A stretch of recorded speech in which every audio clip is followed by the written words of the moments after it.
Before I start, I just want to go through all the normal formalities. Yeah, we've gone through all of these already. Just please switch off your video, mute your phone. There is a link just for the tenants register, so please fill that in. And then, of course, I have included a link to the feedback form as well. And if you have any study support for related queries, please send an email please to ctnchat@unisa.ac.za. Okay. Um, so yeah. Tonight, essentially, what we're going to go through I rather thought let me just boil it down to basics. Tonight's class is going to be a bit relatively be more simpler, more easy, just to put the groundwork, the basics in. Okay, I am having some play in my ear over here, so I hope all of you guys can hear me. Please just indicate via the chat if you guys can hear me, please.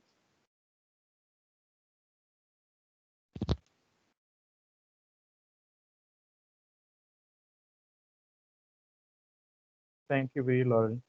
Thank you very much.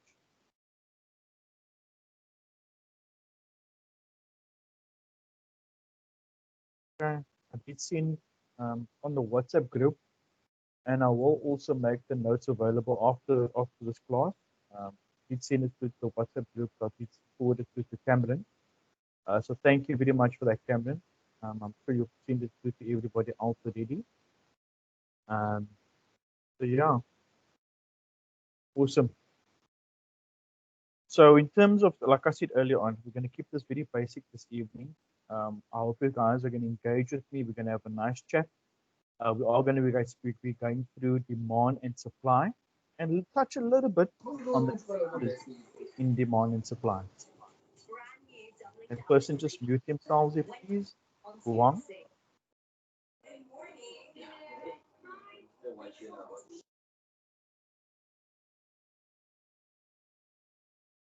So as I was saying, we're going to touch a little bit towards on the changes in demand and supply. Guys, please kindly mute yourselves, eh? Yeah. So as I said earlier on, we are going to do the demand and supply. We are going to touch on the changes in demand and supply. So essentially, we all don't think now we're running later. We are going to catch up. Oh yeah. So please don't stress about that. Right? When I'm saying when we're talking about demand and supply, let's go to the next slide. I'm going to try and put it on presentation screen. All right. Will allow me to.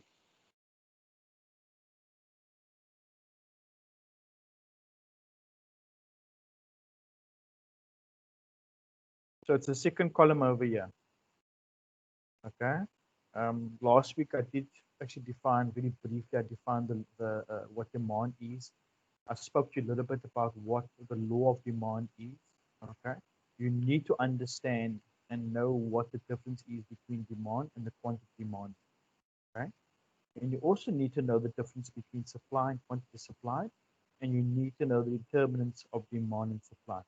Right? When I'm talking about change in demand and supply, I'm saying to you that you need to understand, you need to be able to work out. Yes, you're not going to be tested. You need to write down and draw graphs, but they are possibly going to give it to you, and you're going to need to do that in the form of a multiple choice question. You need to be able to answer that. Okay, so you need to know what causes a shift in the demand curve, what causes a movement along the demand curve.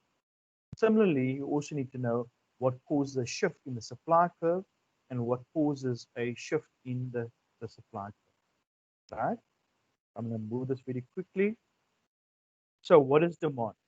Demand is the outcome of decisions about which wants to satisfy given the available means. I'm going to go through this very quickly. Right? So yeah, some of the stuff is very basic, but it helps. It really helps with explaining some of these terms. Okay? If I had to use an example of Sally, Sally's demand for coffee means that she intends to buy the coffee and has the means to do so. So it doesn't need to be coffee, it can be anything, right? I want to buy a vehicle. But at the end of the day is I want to buy quantity of a good or a service, but I need to have the means to pay for it. In other words, I need to have the budget. I need to have the financial resources. Okay. So with that said, demand refers to the quantity of something, good or a service, that Sally is willing and able to buy. Okay. Demands are not wants. It's very, very key to know. Demands are not wants. Wants are unlimited desires that you and I have. Okay? And then demand is only effective when a consumer is willing and able to buy. Key words over here. Right? Quantity of something to do a service that the person or the consumer is willing and able to buy. Willing meaning I want to buy. I'm willing and able to buy. I have the resources. Okay? And then the last one over there is the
oh, sorry about that. I got kicked out. Okay. Let me just put it back on the screen again. Apologies about that.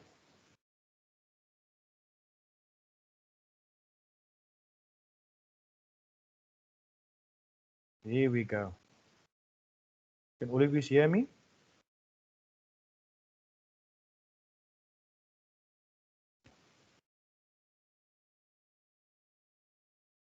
Colleen says yes. Everybody else fine? Awesome, awesome. I got it. Let's just move back to presentation mode.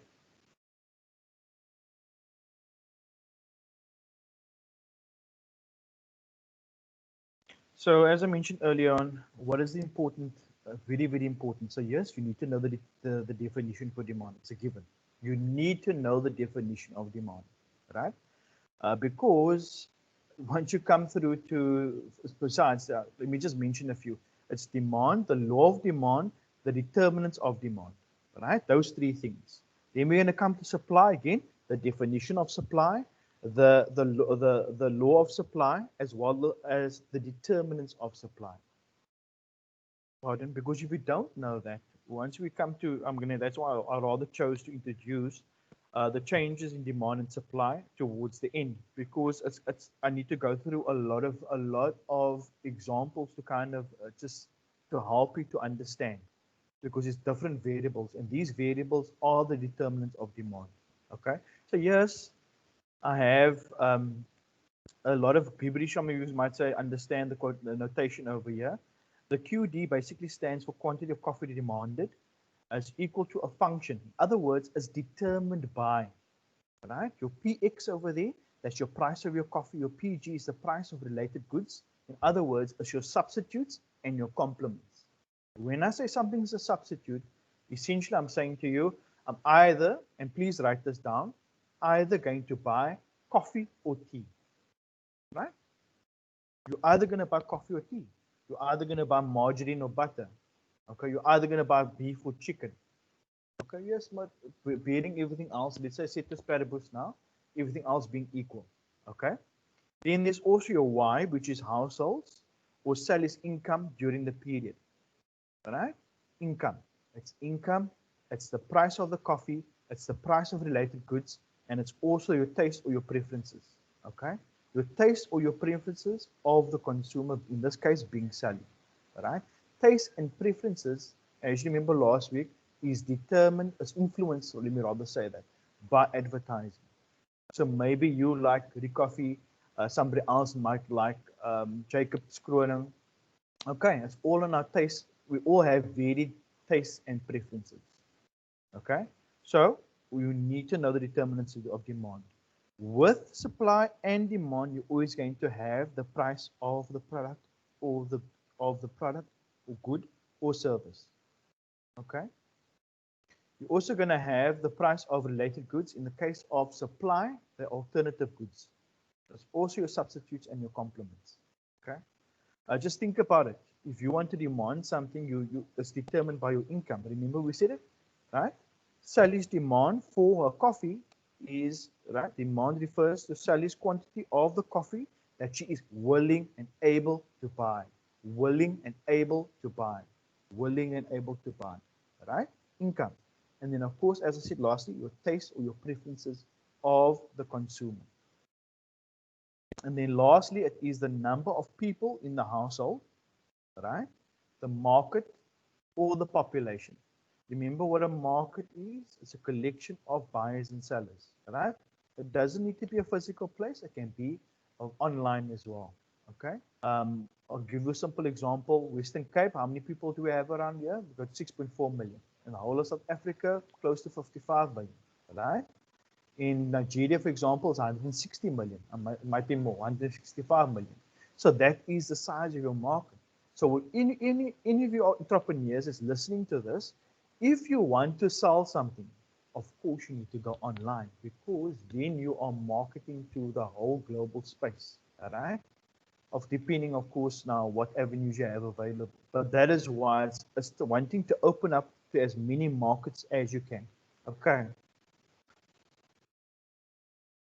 So all I'm trying to show over here is your quantity demanded is your dependent variable, and all of your other factors over there is your independent variable, right? So in terms of your graph, right, your independent variables will be on your y-axis, right?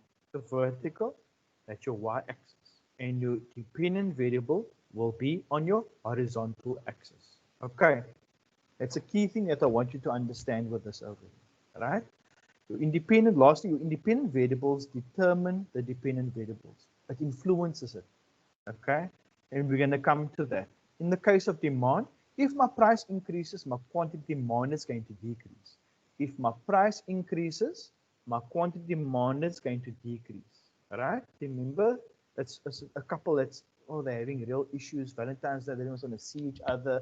They just despise each other. They're soon going to get a divorce, right? Use that small little things that I'm saying to you now. When you're sitting in when you're basically busy going to write your exam, use these little analogies that I'm saying to you, right? In terms of demand, always think about a couple having friction and they're walking in opposite directions. So if my price is going to increase, my quantity demand is going to decrease. If my quantity demanded increases, my price is going to decrease. Okay. So that was basically an introduction to the law of demand. Okay. So what does the law of demand say to you? With all other things being equal, in other words, ceteris paribus, the higher the price of the good, the lower the quantity demanded for that good will be. And that is the whole purpose of this little thing at the bottom of here. My price increases, goes up, right? Then my quantity demanded is going to decrease. It's going to go down. On the far right-hand side over here, I'm saying to you, if my price decreases, my quantity demanded is going to increase. Okay? What is market demand? These are the slides that I took from one of the lectures that you gave me years ago. But essentially, it's all just about, it's very, very quick, and I'm just going to run through it very quickly for you. Okay? So firms are interested in the market as a whole, as opposed to an individual consumer's demand, right?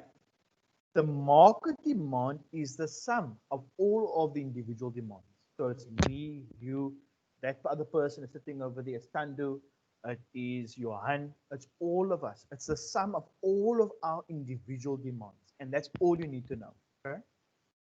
So the market demand curve has the same characteristics of the individual demand curve, with the exception that the number of prospective buyers become a factor, as opposed to the number of people in an individual household.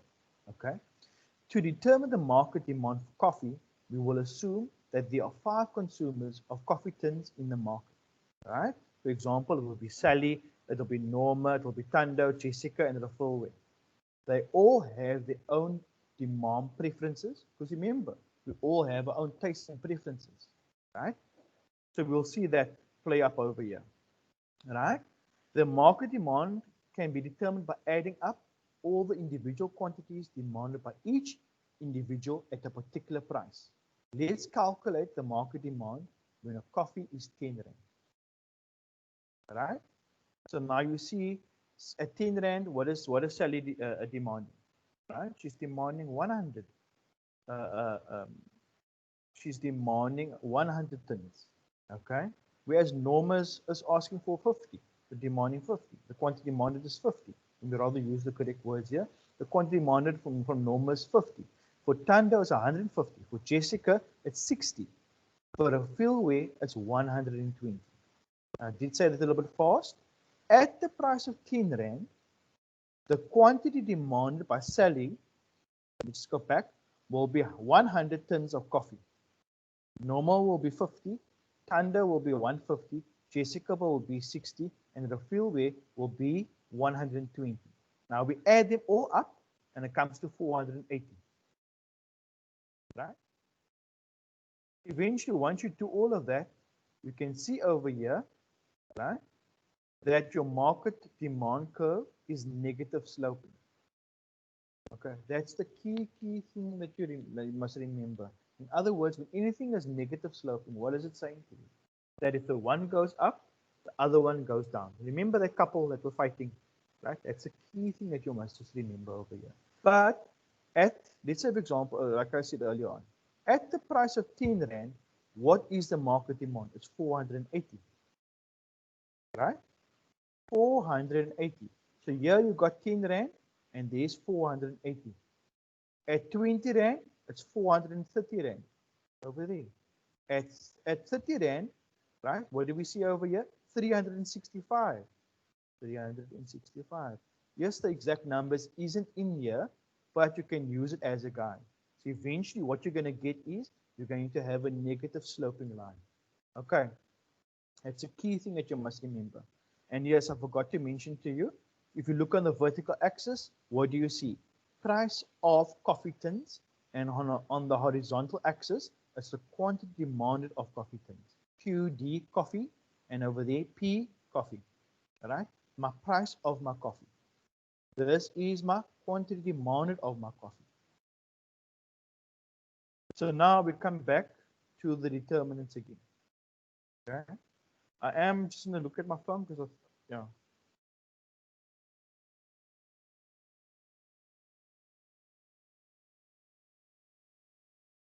Okay, I see some of you struggling. Yeah, I forgot to mention earlier on, we are going to take a 10-minute break at 7:30. Okay, just to get a coffee break, not a coffee break, but just a comfort break. Let me rather put it that way. Okay, so here we're coming back to the determinants of demand. Right, right on top over here is the price of coffee. Okay, the lower the price of coffee, the larger the quantities of coffee that Sally would want to buy. Okay. On the far right-hand side, we've got the price of related goods. And remember, I spoke about complements and substitutes. Right. A complement is sugar. Let's say coffee and sugar. Right. A CD player. Okay, CD players are old. A Blu-ray player and Blu-ray discs. They need to go together. Okay. A substitute is either or. I'm either going to buy coffee or tea. Either or. So the word I'm using over here, the key word is, in terms of substitutes, and please write this down, is either or. In the case of complements, I'm saying together. They go together. They love one another. They need to go together, right? You can't use a Blu-ray player without a Blu-ray disc. Okay. So yeah, in terms of prices of related products, you understand that, right? In terms of income, I did allude to it earlier on. Sally's decision will be influenced by income. The higher income, the more coffee she will be able to afford, right? Conversely, the lower Sally's income, the less coffee she'll be able to buy. It's all about the budget, right? On the far right-hand side, and the far left-hand corner over here, it's the size of the household. It could be the size of the household. It could be the size of the market. It could be the size of the population. Okay? If Sally lives alone, she will buy less coffee than if she was living with someone who also enjoys consuming coffee. That's in the case of the household. Okay? Then on the far left-hand side, in terms of taste or preferences, the more Sally enjoys coffee, the more she will consume and hence buy. However, maybe the doctor says that your coffee is bad for her health, she will then consume less coffee. Okay, this is in the taste, in the sense of what the doctor is saying to her, everything, barring everything else.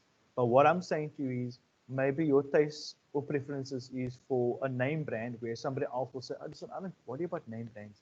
I just need a t-shirt and that's what I'm going to buy. I don't so bother myself with that. That is your taste and your preferences. But bearing in mind, it is influenced by advertising. It's stuff that we see on TV. It's stuff that we see, well, we read on the internet. Okay. Is there any questions? Let's pause a little bit. Is there any questions on this?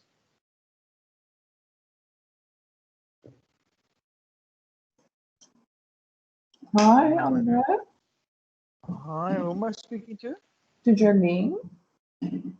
Hi, how are you? I'm good, thanks. And you? Always good, thank you. I just want to find out, you in the beginning you said demands are not wants. Is demand then a need if it's not a want? Very, very good question. Is there anybody besides myself that's going to answer that? Because guys are all about engaging. All right. Jolene asked now, in the beginning we said demands are not wants. All right. Is it a need?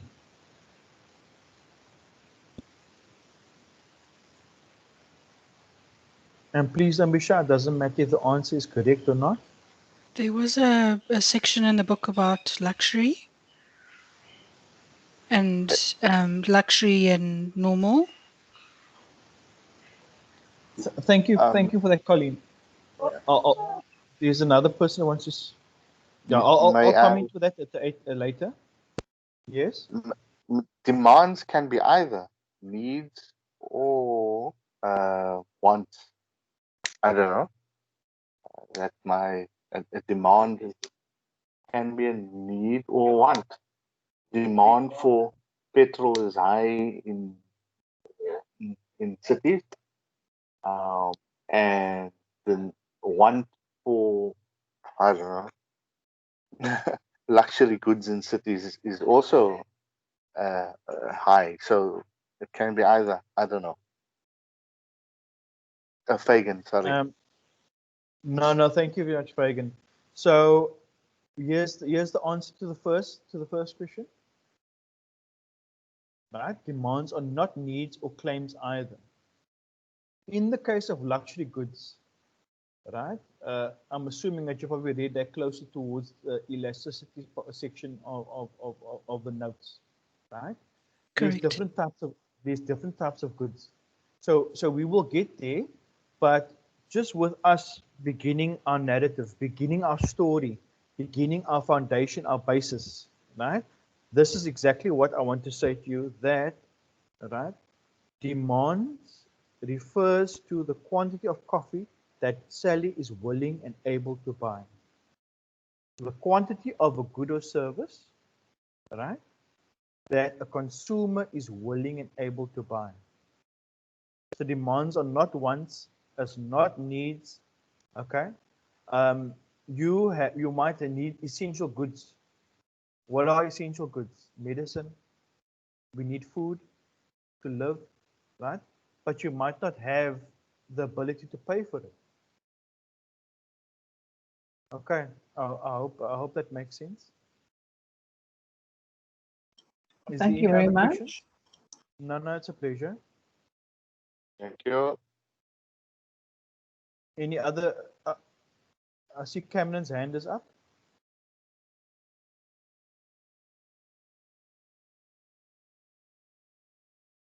Cameron, you can go ahead, unmute yourself.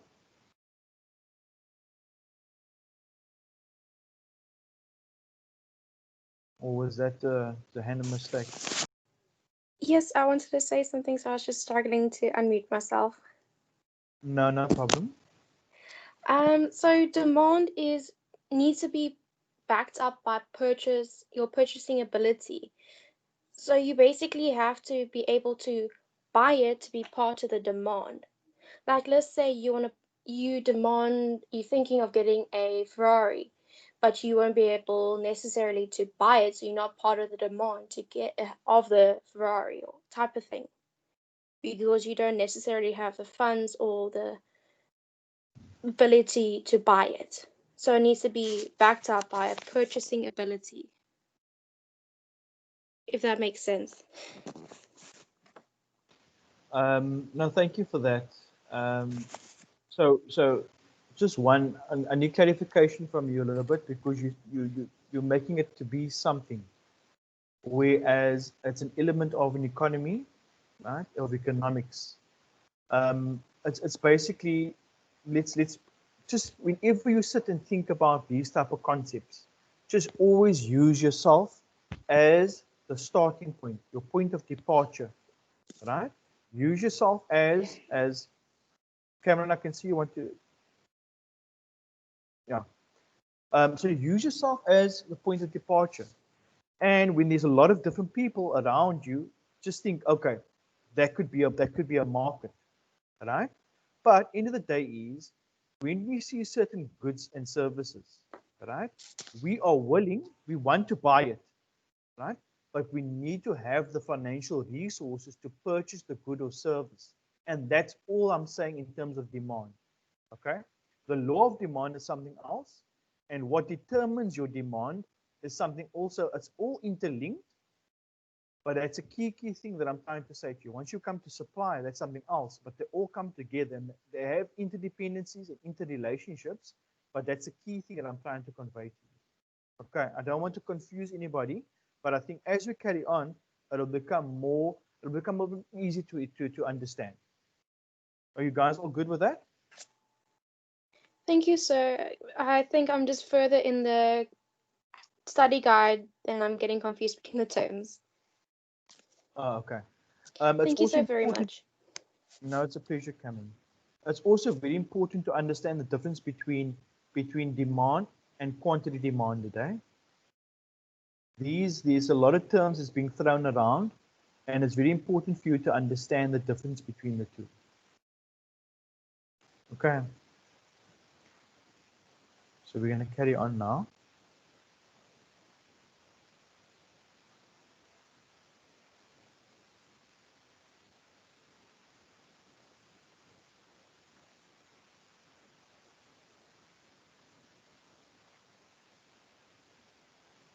So this is just a very quick an example of explaining to you what a complementary, when we have two complementary goods, right? Because they definitely can ask you this in an exam, right? So you need to understand, if they increase the price of one complementary good, what is going to happen to the demand of the other complementary good, right? That is what I'm saying to you. Whenever you hear complementary, just think in your mind, right? They're going to tell you that, okay, listen, sugar and tea are complementary. In any question, they're going to tell you that, right? So in this case, let's just read through this. The price of sugar increases, right? Sally will buy less sugar. Okay, yeah, I'll just jump to the gun over there. Let's start off. Oh, Essentially, what they're trying to say to you over here is, and I want you to write this down, but I am going to, there is an example at the end that I'm basically going to ask you guys to talk to. So the price of sugar, right, okay, let me start again. Sugar and milk are complements, right? If the price of sugar increases, what is going to happen to the demand for milk? Right? So what is going to happen is the price of sugar is going to increase. Just watch my hands, it's going to go up. The quantity demanded for sugar is going to decrease. Right? And because the quantity demanded of sugar is going to decrease, and because sugar and milk are complementary goods, they go together. And remember, the quantity demand of sugar is going to decrease, and because they go together, the demand for milk is also going to decrease. Right? So whenever you see complementary, whenever you see substitutes, right? Any question of that, and I may be skipping a little bit now. I'm just trying to remember if I did actually mention that. Yeah, I think I did. I did go through the law of demand. So what I do is, yeah, let me just stop it because I moved really quickly now. What I'm doing is, whenever I speak about complementary and complementary goods, and I'm talking about substitutes, the first thing that I do is, okay, fine, you're telling me that the price of sugar increased.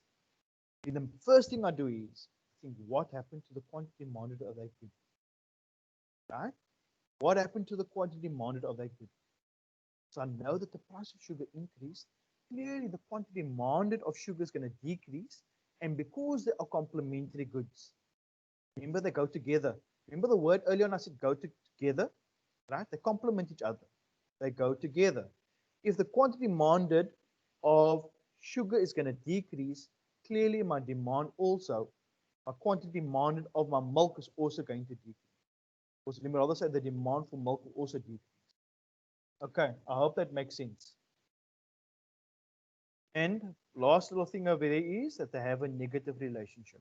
Okay, but rather don't focus on a negative relationship. If you just remember what I said now, because some people might get confused by that.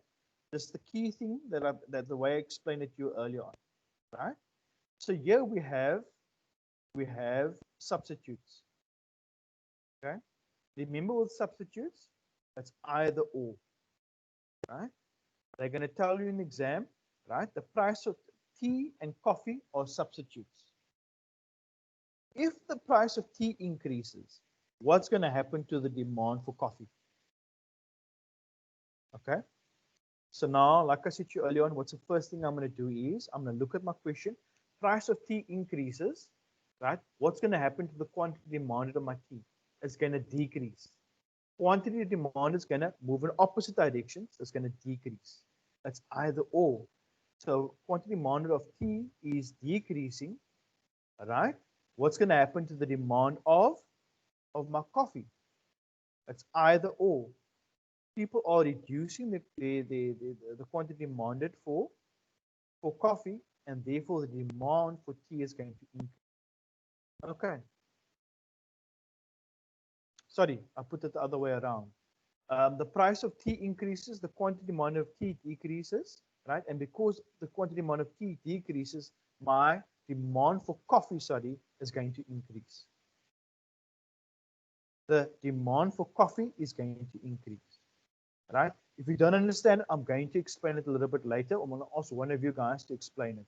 So please don't worry if you're a little bit confused over there and you're thinking, what is this guy talking about? Don't stress about it. We will get to it. Okay. So essentially what this is a summary, right?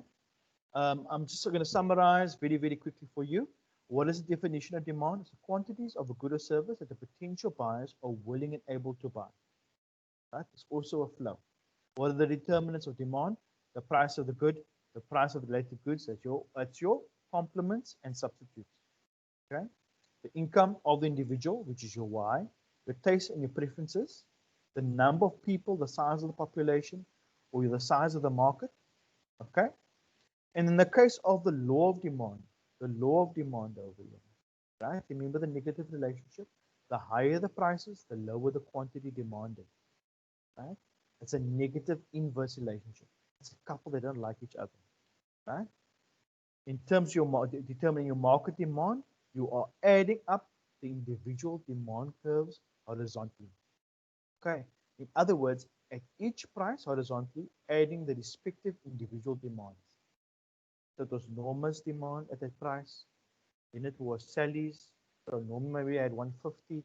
Sally maybe had 50. Okay, so you got the idea. Okay. So now we're going to move into, I just want to briefly introduce a movement along the demand curve.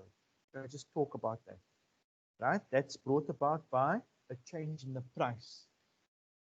Just remember this always and forever, Army. Right? If there is a change in the price, it's going to be a movement along the demand curve. Similarly, in the case of the supply curve, if there is a change in the price, it's going to be a movement along the supply curve. Right? You'll see your supply curve is positive sloping. Your demand curve is negatively sloped. So it's a movement along the curve. Right? When you're going to have a vertical shift, not vertical, you're going to have a shift of the demand curve, right? It's going to be all of those other factors, right? It is your price of related goods, your consumers' taste or preferences, the size of the population. Okay. So this is a movement along the curve, right? So a movement along the curve is caused by change in one of the variables on the axis of the graph. In other words, in this case, it is your y-axis. Your price is on your y-axis, right? Therefore, and that's your independent variable. Therefore, a movement along the curve can be caused by a change in the price of the product only. It's only your independent variable, which is your price on your y-axis. Okay. A movement along the curve simply means that there is a movement from one point on the curve to another point on the same curve. For example, movement from point A to B on the figure below. Movement from A to B. Okay. So in this case, yeah, I'll use a better graphic to explain this a little bit later to you. Okay. In the case of a shift of the curve, right? A shift of the curve is caused by any other variable that is not on the axis of the curve, right? It's everything else. It's the price of related goods. That is your substitutes and the complements. It is Sally's income. It's your taste and preferences of Sally. It's the number of people within Sally's household. Okay. I hope it makes sense. So this over here, I know it's very busy. I know this is very busy, but essentially what I'm trying to show you is, you saw it a little bit earlier on, you saw the movement, right? It was along the demand curve, right? In terms on the right-hand side over here, this is a shift. So it's a shift to the right. It's the whole curve shifting to the right. Okay. So a movement along, just the sticks here in the middle, a movement along the demand curve basically says to you it's a change in the quantity demanded, right? Your price is either going to go down. If your price goes down, your quantity demanded is going to go up. Whereas a shift of the demand curve is going to illustrate a change in demand. A shift of the demand curve is going to depict or show or highlight a change in the demand. Okay. A movement along the demand curve is going to show you a change in the quantity demanded. Okay. So I hope that makes sense. And don't get too worried about the stuff at the bottom over here. This is basically to show you some of these graphs and what it looks like. The key thing is, what I want you to note right now, okay, for simplicity is that your price is on your y-axis and your quantity demanded is on your x-axis. My price is on my y-axis over here, and my x is on, sorry, my quantity demanded is on my x-axis. Okay.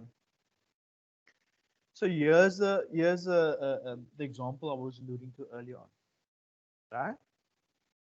If pizza and hamburgers are substituted, a decrease in the price of pizza would increase the demand for hamburgers. Is this true or false? Right? Can you guys give me your answers in the message chat, please? And then, yeah, actually, once I would like somebody to speak to it.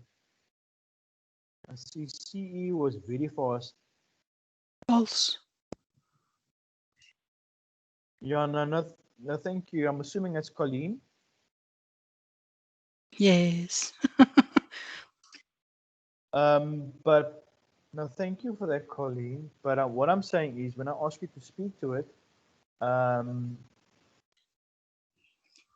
Why? yeah, let So I would say the pizza will increase. sorry, Colleen. Sorry, Colleen. Can I actually ask somebody that has? So I Oh, remember okay. that you spoke last week. Yeah, I just want to give some of the other guys a little bit of a chance. And guys, we are a small little family over here. We are here to talk to each other and say kumbaya, and it's all love and fresh air. But jokes aside, it's all of us is to engage and to discuss the stuff, because irrespective of you making, yeah, you can be right, you can be wrong. That's not the point, as long as we engage. So I see that Jolene has a hand up, but Hello? Jolene, before, hi Jolene, I think you spoke before. Really, can we ask Lindiwe to maybe go at this one? If you don't Okay. mind muting Jolene. But Lindiwe, when I say before you unmute yourself, in terms of the question itself, I want you to explain it in terms of pizza, the price of pizza decreasing. What's the impact going to be on the quantity demanded of pizza, and how are you going to relate that to the demand for hamburgers? Please, you're welcome to unmute yourself now, and I'll mute myself and just have a sip of my tea over here. Okay, so now because the price of pizza has decreased, which means it's gone down, it basically means that a lot of people can afford it. So the demand is going to go up, right? And I personally think that the price, because of the demand going up, so really the hamburger is a substitute for a pizza. So which means that it's not. Can I stop you quickly? Just one thing. Yeah. It's quantity demanded, eh? Yeah. Just the one thing. It's quantity demanded. Oh, okay. So the quantity demanded for a pizza is then going to go up because now the price is less.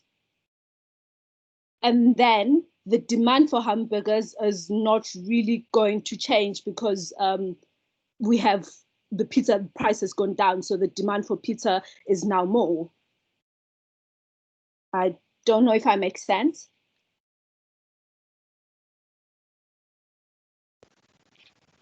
Yeah. No, thank you very much for that, Lindiwe. I really appreciate it. So essentially, what is going to happen is, as you read the question over here, and most of the time they'll say if pizza and hamburgers are substitutes, a decrease in the price or an increase in the price of one good, of one substitute would increase or decrease the demand for the other substitute. Okay. Just hold on, please. Sorry about this. So essentially, sorry about that. So essentially, it's either going to increase or decrease the demand for the other substitute. Okay. So if with pizza, with the price of pizza decreasing, your quantity demanded of your pizza is going to increase. The price is less, right? So more people can afford it, right? So with pizza and hamburgers being substitutes, I'm either going to buy either or. Remember, keywords either or. Remember, with complementary goods, it is together, right?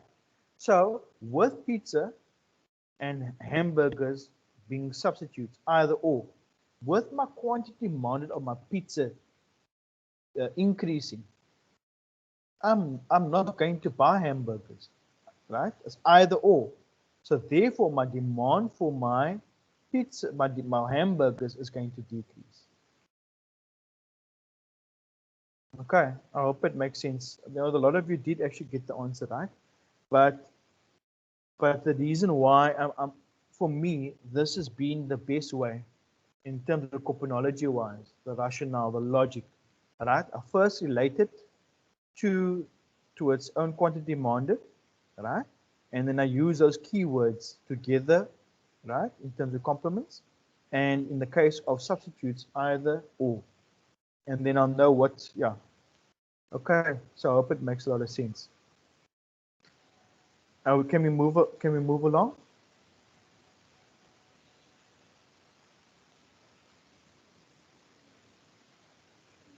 Hey guys, can you just give me indication on the WhatsApp group? Can we go ahead? Yep. Randall is saying yes. Awesome. So now we've got demand waxed, right? We understand it. I've spoken to you about the law of the definition of demand, right? It's the quantity of a good or service the consumer is willing and able to buy. Spoke to you about the law of demand, that negative relationship. The price goes up, my quantity demanded is going to decrease. Right? I spoke to you about the determinants of demand. What are they? It's the price of the good. It's the price of related goods. In other words, the price of my substitutes, my complements. Right? It's my income. Right? It's also my tastes and my preferences. It's also my size of my household. Okay? Population or market. Okay, so now these guys got no excuse to say to me, Gershon, you didn't give us the basics. I've belabored the point this evening, and really, you need to know the basics, because once you move over to change the demand and supply, sometimes you guys are going to sit and think, okay, what's going to happen now? And it's going to happen during an exam. That is why we'd rather start now, and then we move on to the next one. Okay. So what is supply? Right? So we're going to use, with demand, we spoke about Sally. Right? Now we're going to talk about Mark.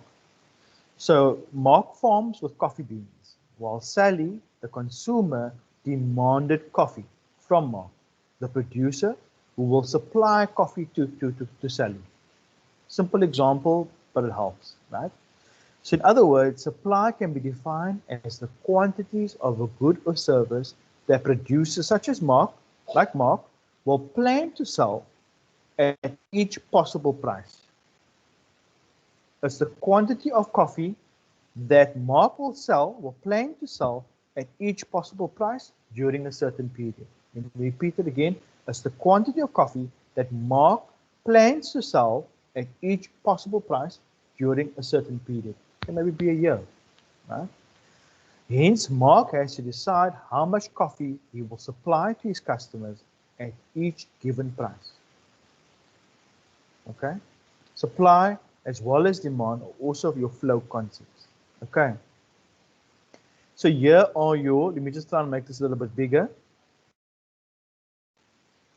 I'm going to put in presentation mode again.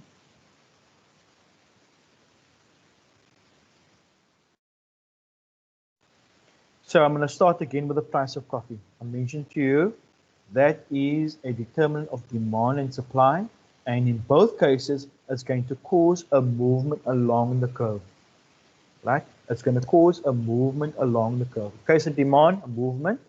In case of supply, a movement along the curve, right? It's going to cause a change in the quantity demanded in the case of demand. In the case of supply, it's going to cause a change in the quantity supplied. Okay, so that's the one determinant. The other determinant, and I'm going to try and make them a bit more easy to understand, is the price of factors of production and other inputs. Remember your factors of production, what are they? They are capital, labor, entrepreneurship, and there's also technology, which is the fifth one, and your land or natural resources. Those are your factors of production, right? It's the prices of those factors of production, okay? Or other inputs such as machinery or labor. Yeah, so yeah, that's all I want to say about that for the moment, for the given moment, right? Then there's also your price of your alternative products. These again are your complements and your substitutes, okay? Let me just go a little bit, elaborate a bit further on that. Mark's decision to produce coffee will depend on the prices of alternative products. Right? If the price of tea increases, he will choose to produce more tea instead of coffee. If the price of coffee increases or tea falls, he will produce more coffee and less tea. Okay, we'll come back to that. Right? We're going to do basically the same thing again, but let's just rest over there for a little bit. Let's just sit down and relax a little bit. We'll get there again. Okay. Now we move to the far left-hand side over here. So what do we have so far? We've got the in terms of determinants of supply, right? It's the price of the coffee. It is the factors of the price of the factors of production and other inputs. Let's just think back a little bit, a few years, when we had the drought, right? That increased the prices of the price of factors of production. Okay. Then there was also the state of technology. New technologies such as improved production techniques or machinery. Mute this person.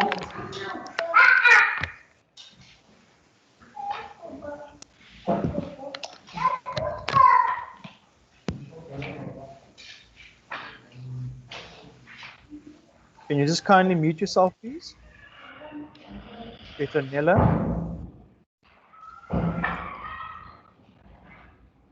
No, it's not Petronella. Sorry about that, Petronella. Here we go. We're back again. So I did mention the state of technology, right? New technology such as improved production techniques, such as machinery will allow Mark to supply more at each price, right? And then the far right hand side over here is your expected future prices. Okay. Mark has to plan.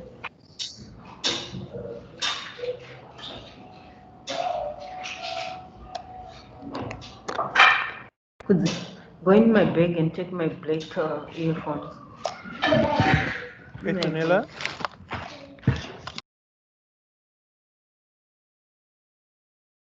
Can I kindly ask that somebody is very kind to me this evening and just mute some of the guys, eh? Okay, because it disturbs the flow over here. Just again with expected future prices, Mark has to plan long in advance. Hence, Mark's decisions will be based on what his expectations. Guys, can you see this? Let me just try and make it a little bit bigger, because I can see the text myself is a little bit small.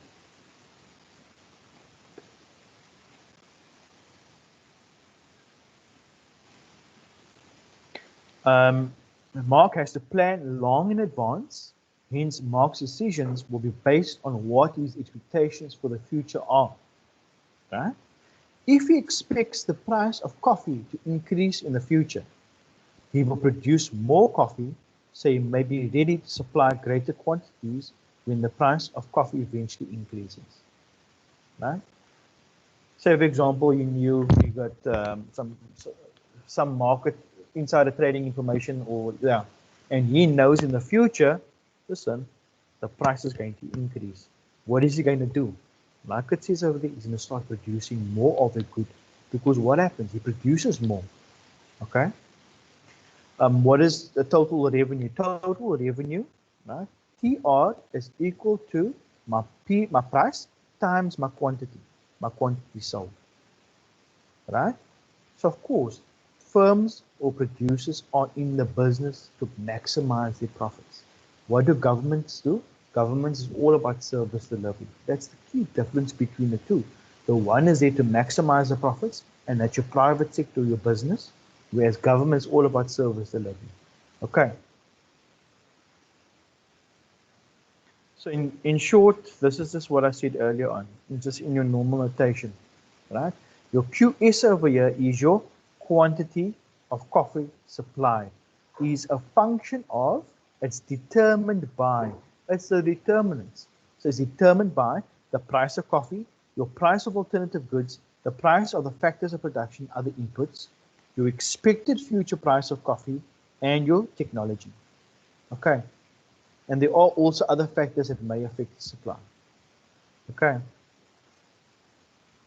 So in terms of this over here, once again, we make the ceteris paribus assumption, meaning that all other variables are assumed to be constant except the price of the product.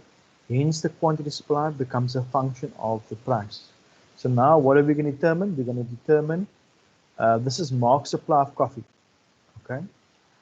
It clearly shows that as the price of coffee increases, Mark's supply of coffee will increase because Mark wants to make more profit. Right? Mark wants to make more profit. Okay? Mark is a producer. So Mark's supply can be presented graphically. It can be illustrated by putting the price of the coffee on the y-axis, right? And the quantity demand on the, this is a typo over here, quantity supplied on the x-axis. This will create your supply curve. Okay. Please note there's a typo in the notes over here. It should be quantity demanded. It should be quantity supplied. Right? So this is Mark's supply curve over here. Right? Where do we start out? At the price of 50 Rand per tin. Right? We can see the quantities of coffee supplied is 100. As we move lower now to a price of 40 Rand, it's 80 Rand. Well, it's 80 units, or let me rather say 80 units of coffee had supplied. Similarly, we're 60 units supplied. Okay, 40 units supplied, 20 units, and there is your supply curve. Okay, so we've got an upward sloping, showing a positive relationship between the price of coffee and the quantity supplied. I mean, this is quite basic, and I hope you guys understand that. Just tell me, please, because otherwise I don't need to spend too much time with it.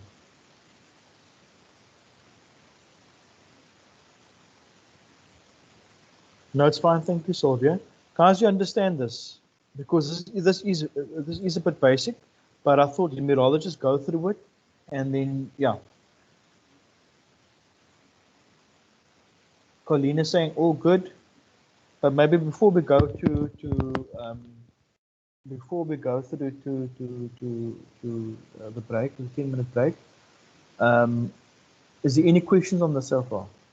These guys can unmute. Yeah. I've got one question. That's Fagan speaking. Yeah. I understand. Yes. Good evening. I understand a producer of a good or service is not going to produce more goods if the price is decreasing. But let us take an example of OPEC. Now, I know they're influencing the price of oil by the amount they produce and release to the market.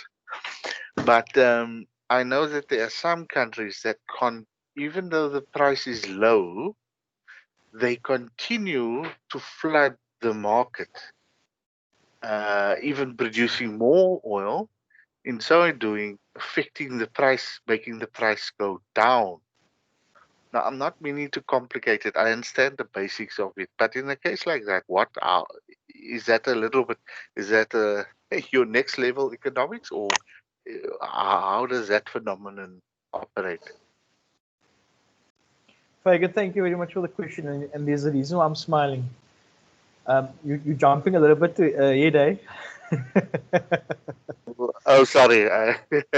Oh, sorry. You see, with we got demand and we got supply, and then we are going to come to when we have equilibrium, where the two come together.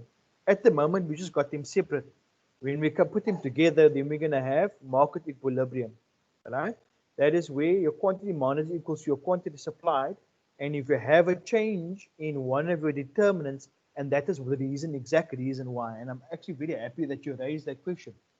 So that is why, as a basis, you guys need to really understand this.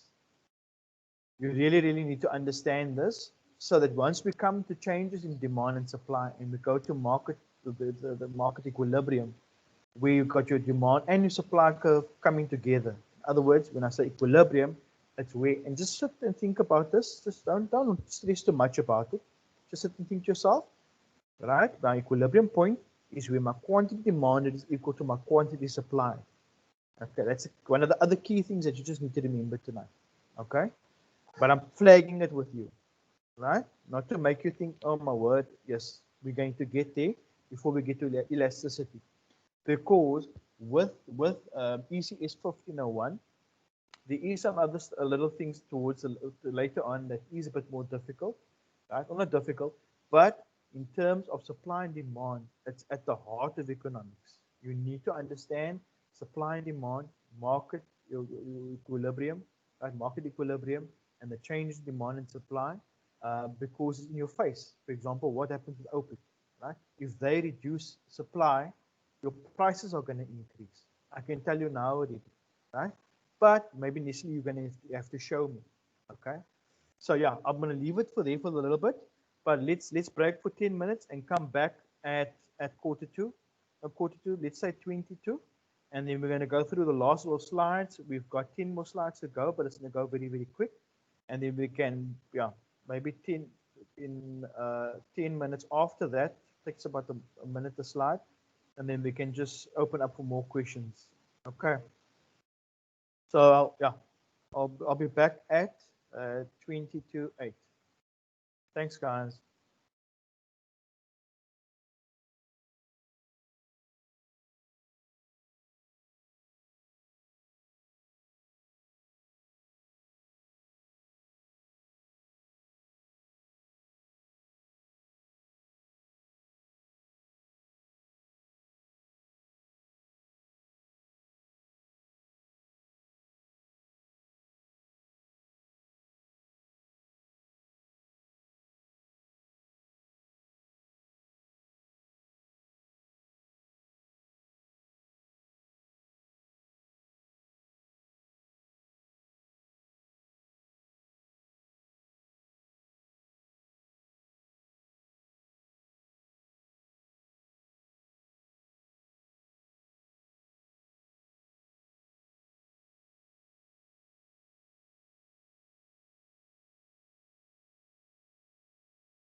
So guys, we're in the graveyard shift. We're just going to do quick 10 more slides. Let me just see quickly where did I end off. Just indicate if you guys understand this. If I did go through it, but are you happy with it?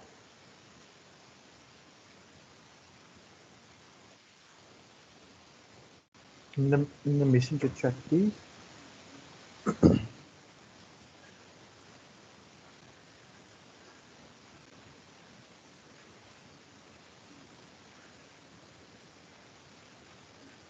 Minim says yes. Is it only in him?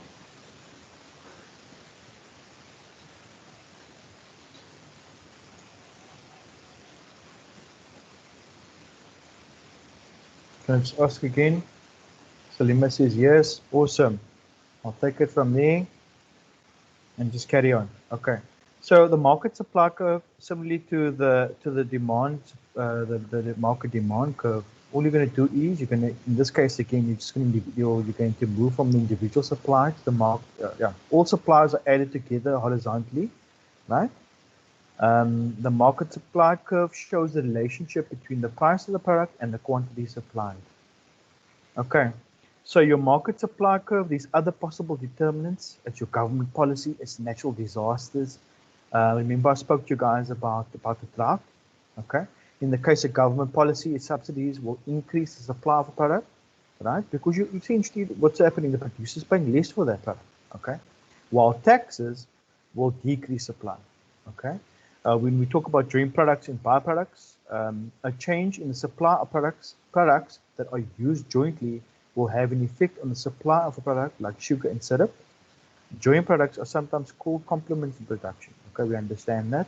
And in terms of productivity, a decrease in the productivity will have a negative effect in supply. Okay, technology can have a positive effect on supply. So in the case of your movements, right? When we talk about movement of your supply curve and your shift of your supply curve, right? If there is a decrease in productivity, right, it will have a negative effect on your supply curve. What is going to happen is your supply curve is going to shift to the left. It's going to shift upwards and to the left. Okay. However, if you introduce technology or you have heightened technology, right, it's going to have a positive effect on productivity, and your supply curve is going to shift to the right. Right? In other words, you're going to produce more, your quantity supply is going to increase. Okay, I hope it makes sense. And then this is just to depict what I spoke about earlier on. All right. A movement along the supply curve can be caused by change in the price of a product. So if your price increases from 10 Rand to 14 Rand, what is going to happen to your quantity supplied? Your quantity supplied is going to increase from 200 units to 300 units. Okay, can you see it's on this red dot, and it's a movement along the supply curve. It's a movement along the supply curve. So a movement along the supply curve, let me just repeat myself, is caused by a change in the price, having a concomitant either decrease or increase in the quantity supplied. In this case, your price of your product increases, your quantity supplied is also going to increase. So there's a positive relationship. Okay, this is a marriage, it's working, and these guys love each other. When it's Valentine's Day, the guy's gonna buy, or the lady, or whatever type of relationship, right? I'm not being sexist or whatever you want to think over here. It is, they're going to be walking together hand in hand, they love each other, right? These small, you think are stupid analogies, but it does actually help you when you're sitting and thinking about it, when you're sitting in the exam room. Okay, in the case of the supply curve shifting, right? In this case, let's say, for example, the supply curve shifts to the right. That can be caused by an increase in technology, right? If it had, and that's a rightward shift, right? Which is a good thing, okay? If the supply curve had to shift to the left, upwards and to the left, that's usually a bad thing, okay? That's maybe caused by like I said earlier on, a productivity decrease, okay? And then lastly over here, this is just, I'm just trying to give you an examples of changes in supply, okay? If we had to have an increase, and look at number one, focus on the top left quadrant over there. If we had to have an increase in the price of the factors of production, let's say, for example, it is increase in labor, all right? It could be capital, right? Let's say use the example of labor now. right? Increase in the price of labor, right? What is going to happen? You're going to have your supply curve shift upwards and to the left.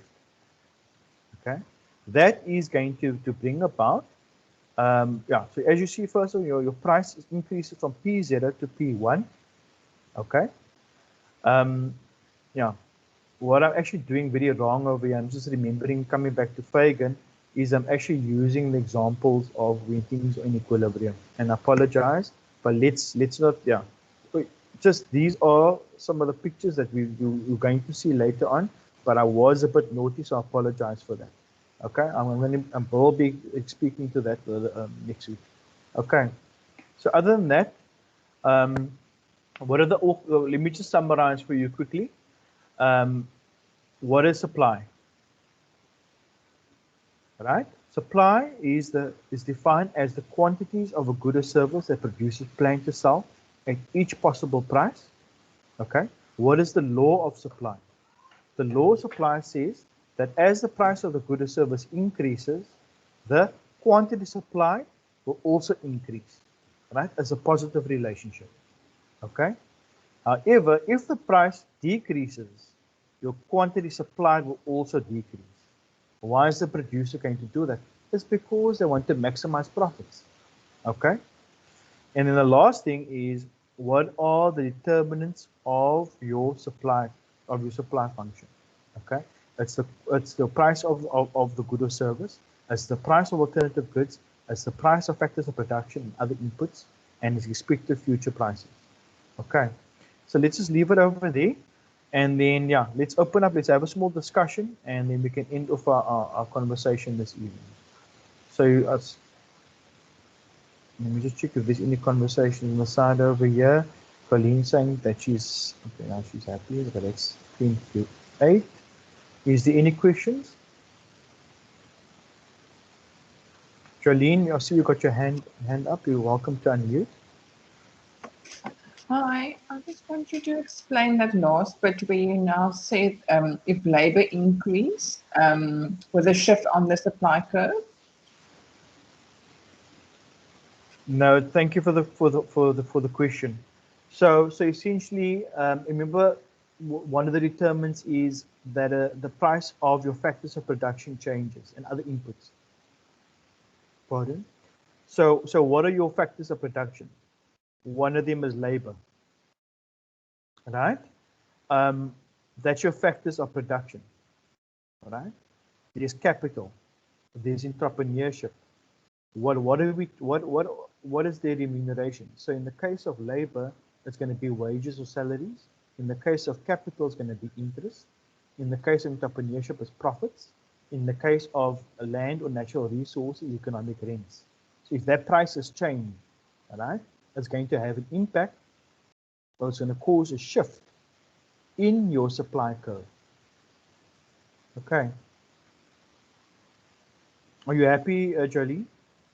So you're basically saying if the wages or salary increase, then the supply curve will shift to the left because the quantities applied will be less or higher. I'll have to draw it. I'll have to draw it. Let's not. All I'm trying to say to you is, at this moment in time, right, is if you it's going to this. Let's move on when we do the market. Okay. Or actually no, that last what's the name that I had over here? Maybe I can give it as introduction. All right. So let's focus. Let's actually do that very quickly. Let's do that. Good question. Let's actually let's answer it quickly. So here we have number one. We've got a demand curve which is negative sloping. We've got a supply curve which is S1 S1. I hope everybody can see that. S1 S1. Let me just put this on presentation mode.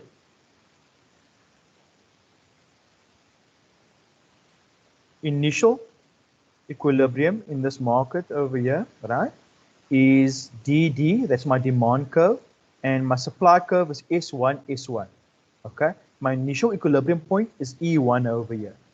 No, it's not, sorry. It is DD and SS. My initial equilibrium point is E over here. At price 0, at price P0 and at quantity supplied, or my quantity, all right, at I think it's Q0, okay?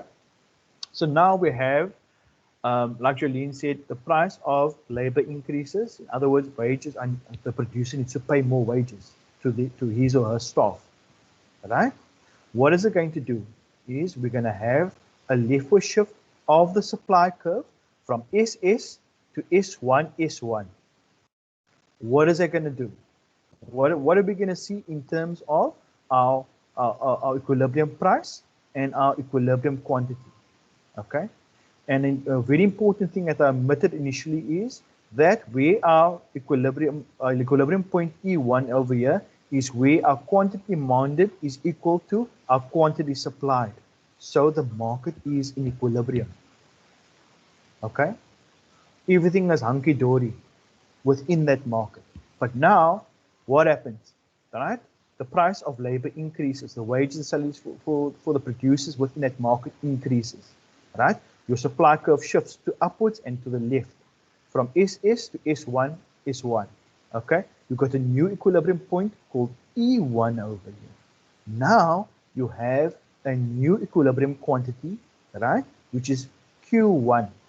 So your equilibrium quantity shifted to the left, decreased from Q0 to Q1, right? And equilibrium price increased from P0 to P1. Okay, so that is in the case of your labor cost increasing, right?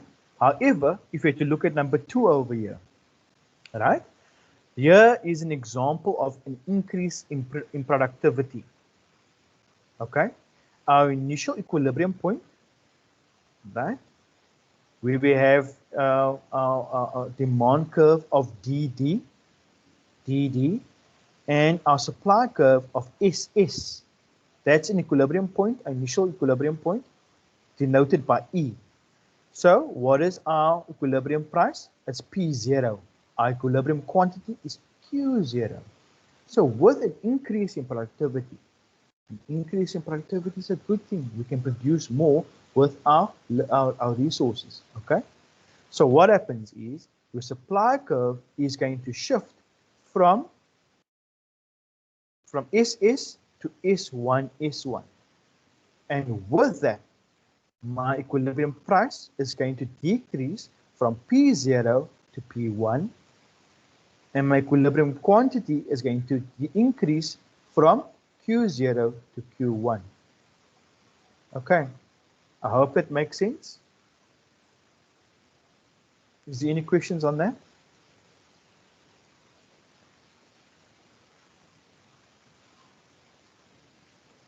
Guys, I just realized, I don't know if Bronwyn is still there, but just the attendance register and the feedback forms, I'm actually going to put that in the content, in the chat over here again, that you can fill it out. So that's the attendance register, and here is your feedback form.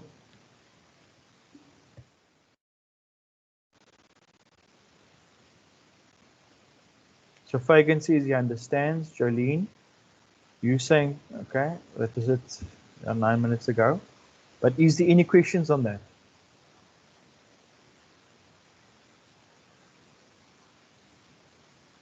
Guys, we are going to unpack this. I am going to give you some more examples next week. So I will be going into exam type questions that were in previous exams, were in certain assessments, assignments. So don't stress, right? There are some funky and funny ones in terms of difficulty, but we will work through it. The idea now is just for me and you and all of us, just for me to introduce it to you so that you have something, you have a starting point. Okay, so just bear that in mind, right? Of those of you that haven't filled in the attendance register, please do so, and yeah, and the attendance register as well. The feedback form. Okay, is there any other questions? You guys are very quiet today. We're all tired. I know it's been a long week. It's Thursday night.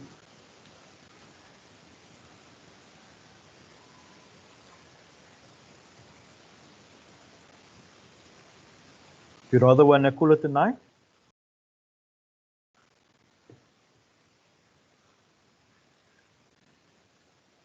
You guys can give me a thumbs up if it's like to call it a night.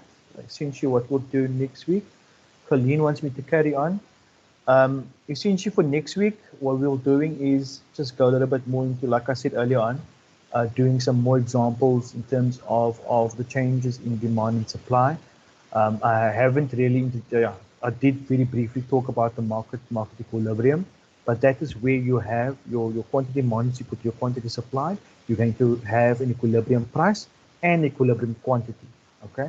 Then we're going to have changes in demand and changes in supply, and then I'm going to start introducing or start going through the elasticity.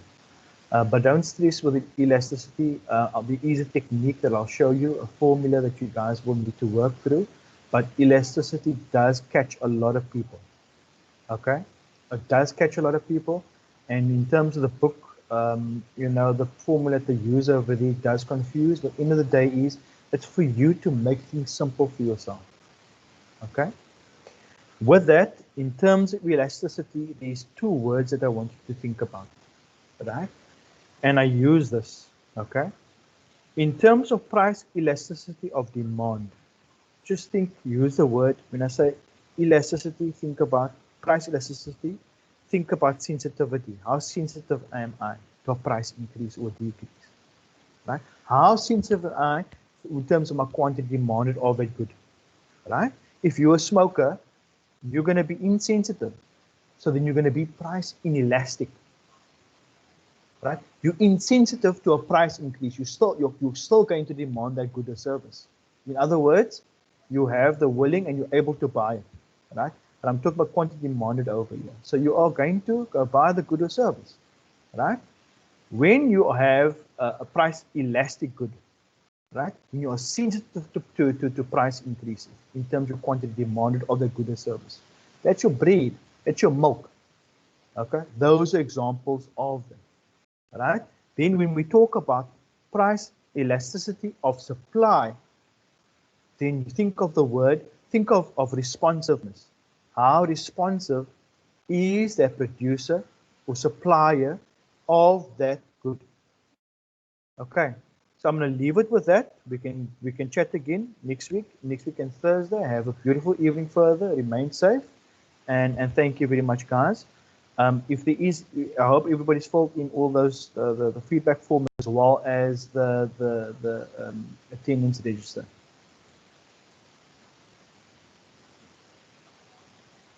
Thank you, Lauren. Thank you, Shirley. Okay.